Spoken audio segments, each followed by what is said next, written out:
Hello, everyone, and welcome to another episode of the Tired F1 Pod, coming to you at the conclusion of qualifying at the last race before the summer session up in Spa-Francorchamps ahead of the Belgian Grand Prix. Now, I'd like to call this qualifying session the Max Verstappen Revenge Tour because if you had thought that, given how the last few races have gone, that Max was just going to let his championship slip away, you got that wrong. And Max showed us what he has shown us over and over again, that he can turn up in these tricky conditions on a very wet day up at Spa and really bludgeon the competition. And it wasn't even close. We did know that he came into this Grand Prix having to had to take the 10th place grid penalty on account of having to change an engine. And so we did expect him to lose that spot that he would gain. But if you were guessing, yeah, you guessed it right. Max Verstappen led throughout the qualifying session and secured pole, although he won't be able to keep it in there.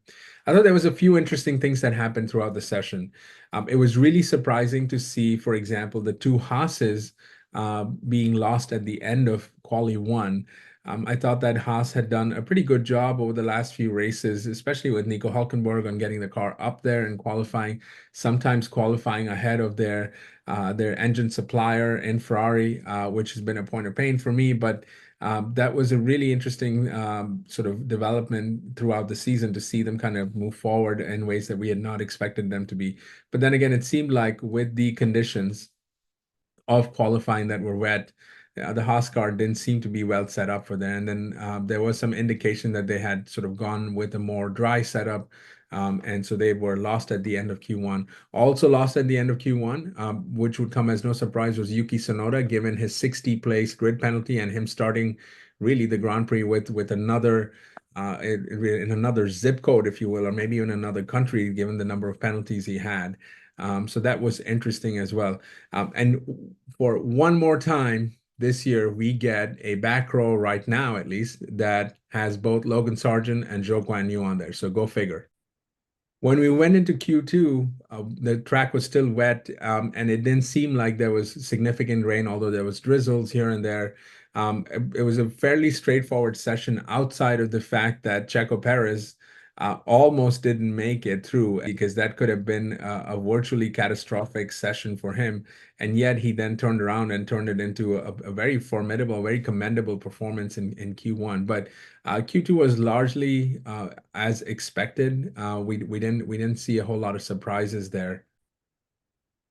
Q3 was very, very interesting. And again, the conditions didn't seem to improve or deteriorate. It still seemed like inters only throughout. And what we saw again was Max sort of put the Red Bull out there more than 6 tenths ahead of the next best guy. And really, at that point, it was his teammate Checo Perez.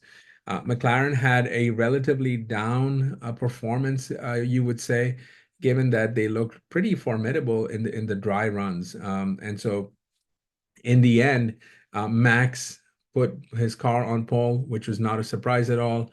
Checo Perez did come in second for a little bit, but the big surprise to my delight and joy was one Charles Leclerc. And what a qualifying session it was for Charles. And he really put his car out there. And on a circuit like Spa, which is a driver circuit in these changing conditions, these tricky conditions, I really want to give a shout out to Charles for doing the right thing and really being able to bring the car in a position where it doesn't deserve. P2 as he ended, inherits pole. Kudos to the Ferrari team or at least for once getting strategy right, and they did save the fresh enters that they were able to get onto. And at that point, towards the end of the third quali stint, no one else could really do that. No one really improved. Charles managed to put his car in P2 and will start on pole position tomorrow. Now, looking ahead to tomorrow, the big question for me is where does Max end up? On paper, and given today's performance in a wet track and in wet conditions, I think we can be prisoners of the moment in assuming that Max is just going to run through the field. I'm not quite certain that'll be the case. I still think that Max is going to be very dominant. And I think the fact that you're seeing a Ferrari start on pole and Checo Perez in second position probably muddies this whole thing up a little bit. But if you really look at P3 on down, you have the likes of Lewis Hamilton, the two McLarens, George Russell, Carlos Sainz, you have Alonso, and then you also have Esteban Ocon that Max needs to traverse before he can get to. Now, I'm not saying that he's going to struggle with all of these. In fact, I think that it'll be lap 10 by the time he arrives at what appears to be competition. For me, though, the interesting thing is we know that McLaren set up their car for Sunday, which is expected to be a dry race. And it did seem like Red Bull had a lot more downforce, and that partly is the reason why Max was able to be so far ahead of the rest of the field, and in particular of the two McLarens, which who we expected would be right there, but really weren't there today in wet conditions in a wet qualifying. I do think that that can be very, very different. That can look very different tomorrow in the race when you have McLaren seemingly being set up for with that low down or the lower downforce setup that they have.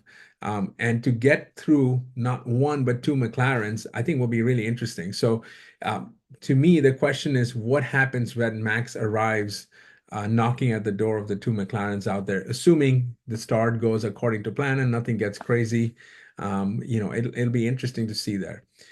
For me, as a Ferrari fan, I am really happy to see where Ferrari has ended up today. They've more than maximized their results. I think coming into this weekend, you could have argued that they're the fourth quickest, maybe the third quickest car. And in the end, they probably will end up somewhere there. It would be really nice to see Charles get a podium out of it, but that does seem to be a bit of a long shot. Nonetheless, it will be an interesting race. So a few things to look out for. How soon before Max reaches the McLarens? Will the McLarens make ground tomorrow on Mercedes and the Ferrari and Checo Perez? And will they be ahead? Will they be at the front before Max gets to them or not? And then I think with a race like Spa, a lot of this boils down to the last 10, 15 laps. So this is where tire management will come into play. We know that this is a track that has high degradation. And so it'll be interesting to see because McLaren generally seem to have a better sort of way of dealing with tire degradation and they do better with tire management. Will that come into play tomorrow or not? And then are we going to see fireworks, whether it is at wherever McLaren's and Max is at or ahead, even with Lewis? And that'll be really interesting to see going into this weekend. So we'll look forward to breaking down all of that at the end of the race, and this time with Shez, and he'll join us, and we'll go through our usual race review and crown whoever it is that needs to be crowned before the summer break ends. But thanks for watching. If you like what we're doing here, please hit the subscribe. Please give us a comment. We read every comment. We try to respond to as many comments as we can. And until then, enjoy the race tomorrow.